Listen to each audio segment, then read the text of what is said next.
Nigerian students in some UK universities say they have been unfairly withdrawn from their courses and threatened with deportation by British immigration services. A currency crisis in Nigeria has left them struggling to pay their tuition fees. Lape Olarinoye reports. Bashir's ordeal began last year. He says that despite paying his full tuition fee of £14,000, he's been withdrawn from the course and is unable to complete his studies.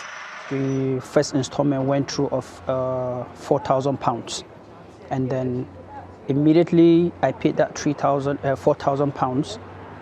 3 days later, I got an email that I've been withdrawn from the university.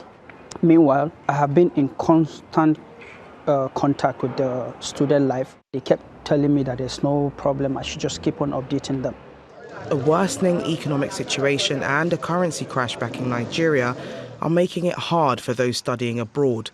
The collapse of the naira means their remaining tuition fees are costing nearly twice as much as they did before.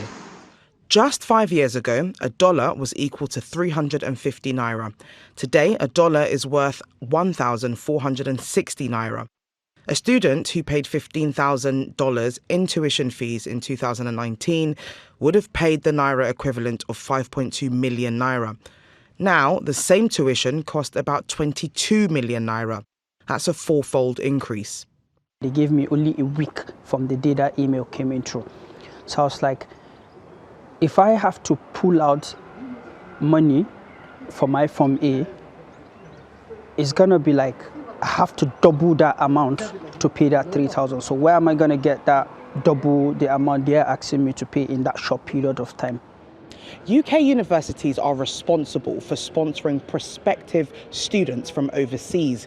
Student visas are then issued here by the UK's Home Office. In order for those visas to be sustained, international students must fulfil certain terms, including attending school.